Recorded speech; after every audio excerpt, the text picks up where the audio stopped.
Yep. Ding ding, let's go.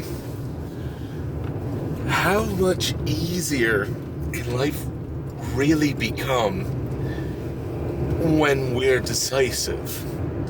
So let's just get right into it, because I've experienced, and I'm sure you have to an extent, have experienced just being kind of a little bit here, kind of a little bit there.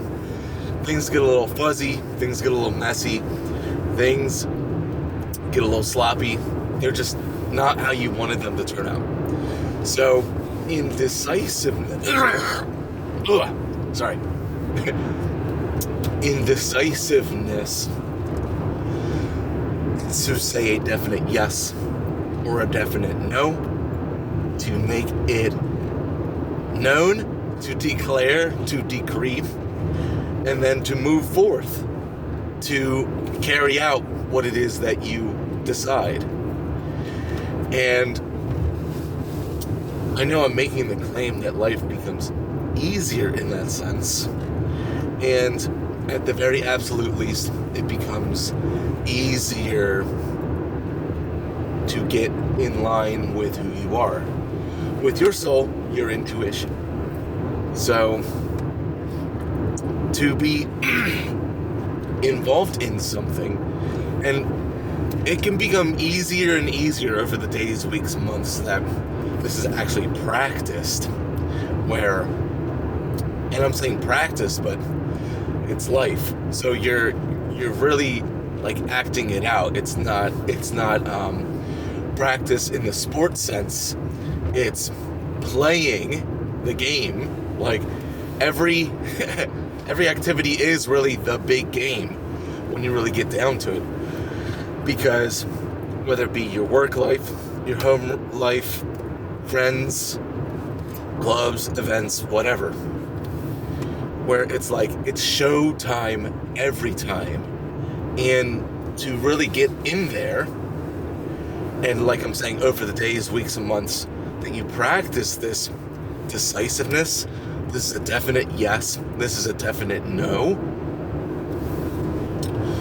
the more life gets easier, in the sense of it's easier to make the decisions over time.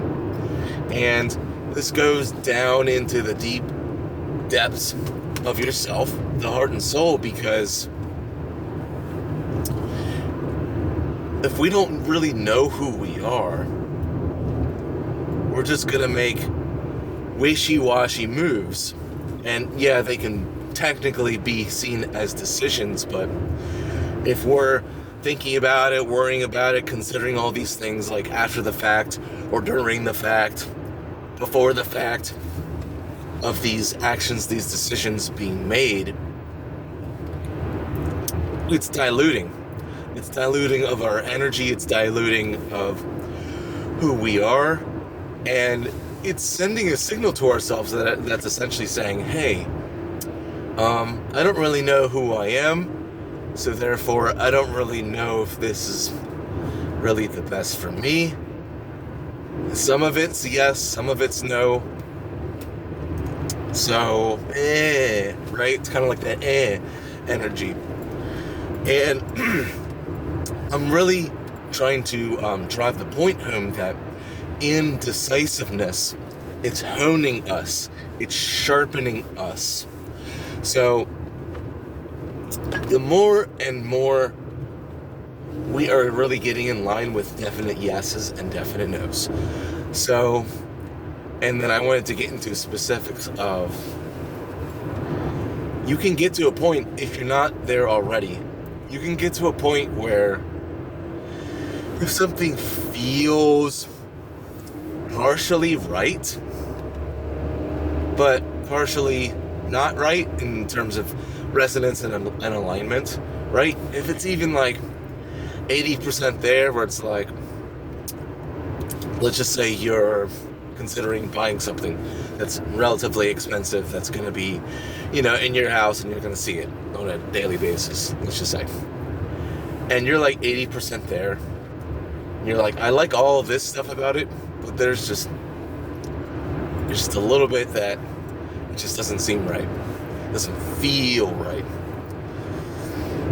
And this is the intuition coming into play, where it's like, look, there are, in this particular example, there are about 80 out of 100 aspects, qualities, considerations going towards this piece for your house.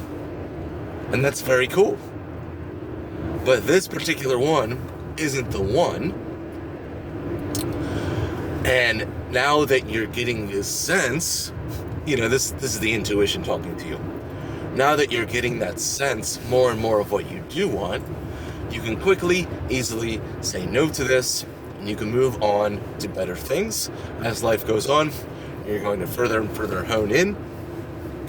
Maybe you'll have a realization that a week later, you're like, actually, no, that piece is the perfect piece. Or a week later saying, you know what, I'm so glad I didn't buy that. I'm so glad I didn't make that decision, because I got this other thing for my house that's actually perfect, and it's actually less big or less extravagant, and this is all that I really needed, right? Things like that. So this is a prime example of our intuition in play, and really it's always in play. What extent are we listening to it, right? So, as a result of saying no, even to something that seems, that feels, that resonates at a plus or minus 80%, even 90%, but there's still something about it that is just resonating a no, if it's not essentially 100%, to have the soul confidence, right? The Godfidence, that soul level confidence for you to say, it's mostly there, but it's not for me. I move on. This is not 100% yes, so therefore it's 100% no. And life is life. Like, we can always change our minds, or we can always have more life situations happen to us and have more realizations, become more clarified and more expanded within ourselves, and then come to new realizations. Like, that happens. That's life. And the fact that something doesn't have to be like the end-all be-all is a good consideration. Life and every aspect is temporary. Now, yeah, you can argue, if you've been in the spiritual circles for a while,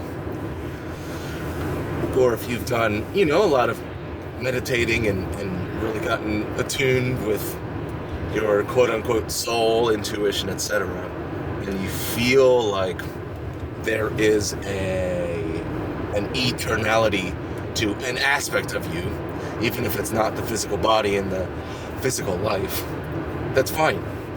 But I'm talking about the earth physical life, at least 3 of the D's, right? The 3D aspect. There's a temporalness to it. There's a temporariness, temporaneousness, temporality, whatever. You know what I mean. Things are in consistent transience. The only constant is change. And these aren't platitudes, these are truths. Things will grow, things will decay. Relationships, plants, animals, people. It's just like, opportunities, jobs, friendships. They will grow, they will decay, they will morph into other things. That's life. So, that's relevant because decisiveness itself can feel like a hot knife through butter. But in reality, it's a temporary shift. But this is all important because this is all for honing, for sharpening the sword of the I at the core level, the heart and soul, and more specifically in this video, the intuition, the soul confidence. I like making up words. I just love this word Godfidence. And if you don't rock with the word God, that's fine. I'm going to use it. And it's not to,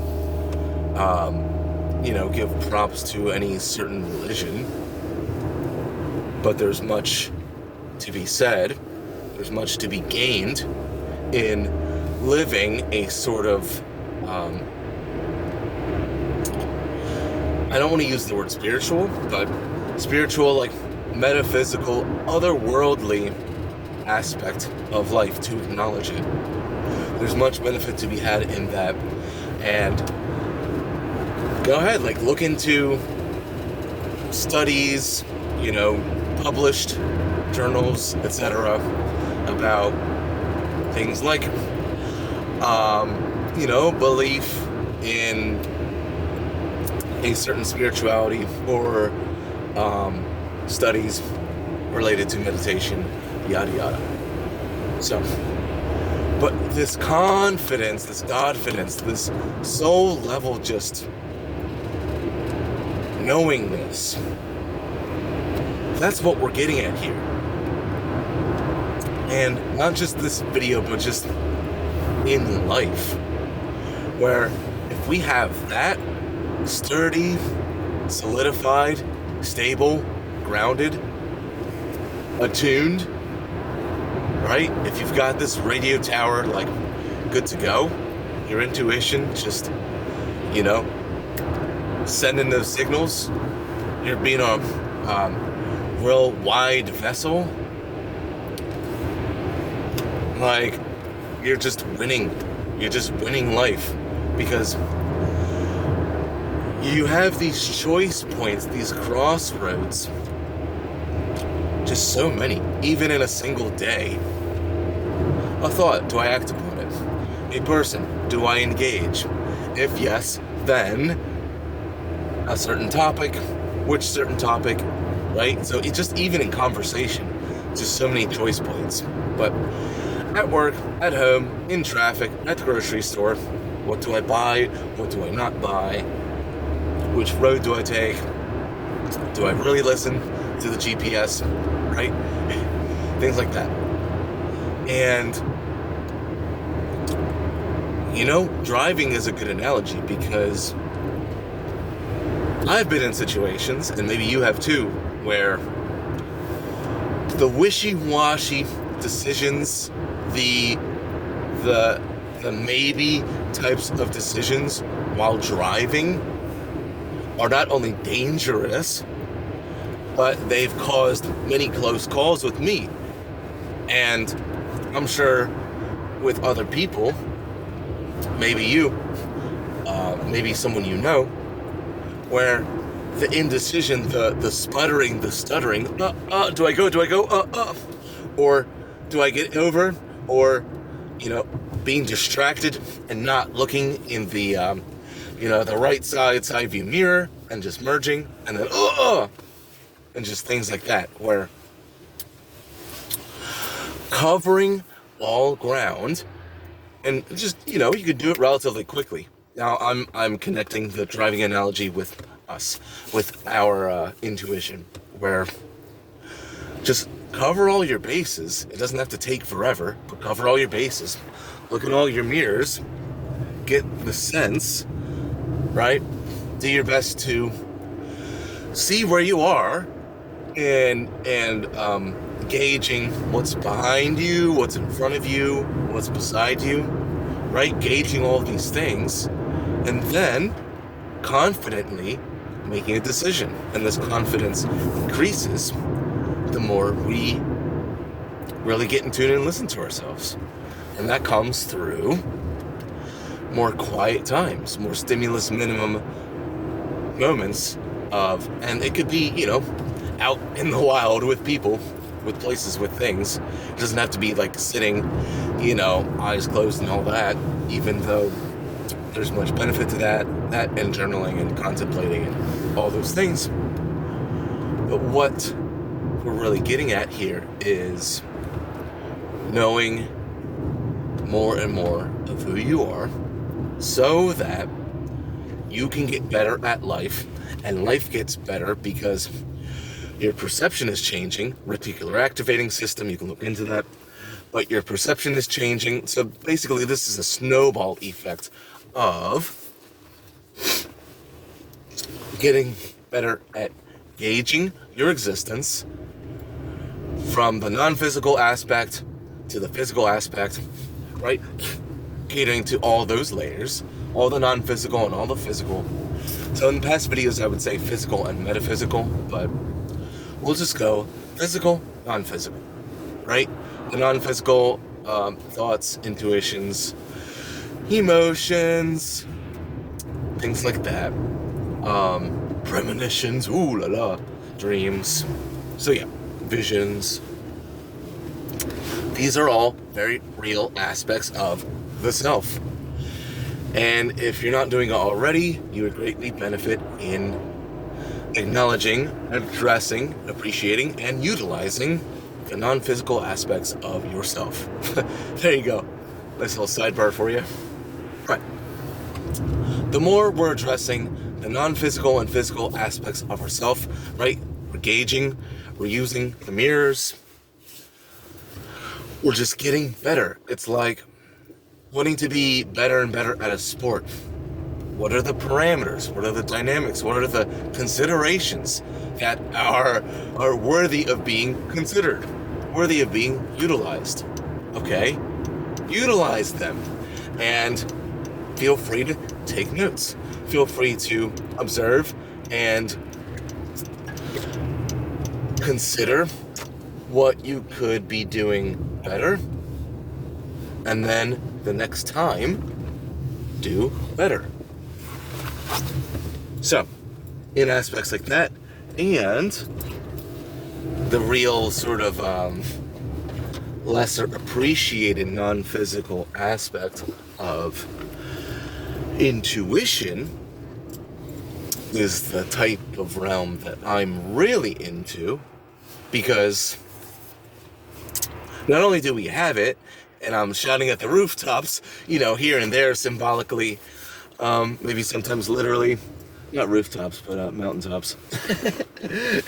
But these aspects of, or intuition as the aspect of, you can call it the connection to God, or you can call it the intermediary between the conscious and the subconscious. Like, I don't really care what you think the intuition is, but we have it, and it is a small, nearly silent voice at first. And you can call it inkling, intuition, gut feeling, just something, right? Maybe you felt like, something is just not right about this situation, about this person, or something just felt right? So that inner feeling. So yeah, you can call it whatever you want. These are all essentially synonymous. Intuition, inkling, gut feeling, inner feeling.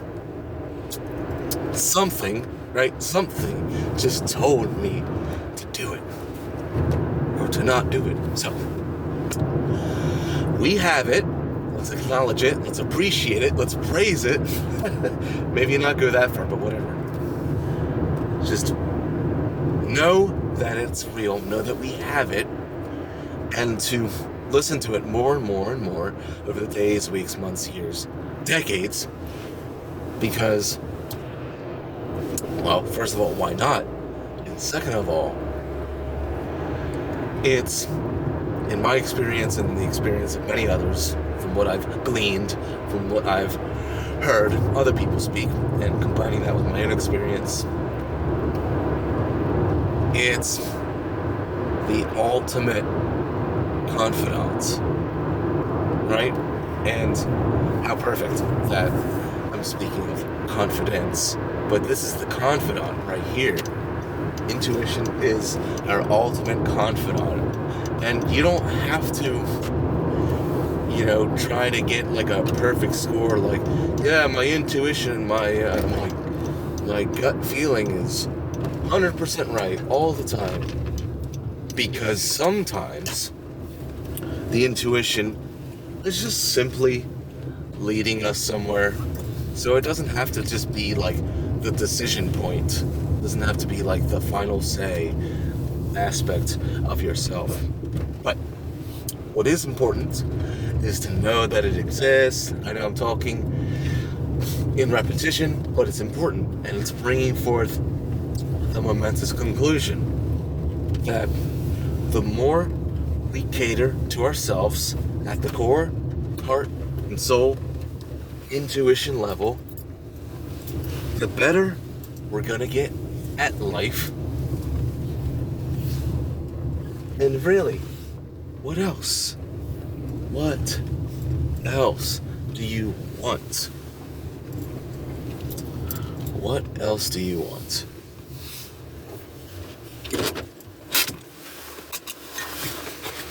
Do you not want a better life?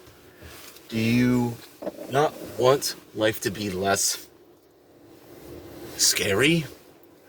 Less confusing?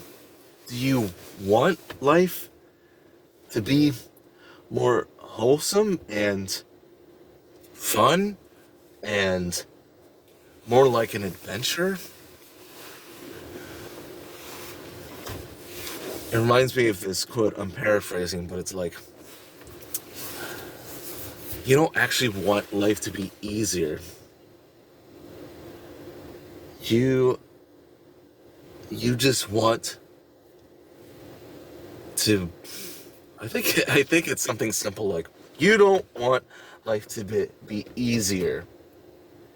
You want you to be better. And I think if you've lived life long enough, you know that life getting easier, that is a false chase, essentially. I want the easy life. Yeah, and then things break down, or you break down, and what now, right? So what we really actually want is strength, inner strength, resilience, creativity, adaptability.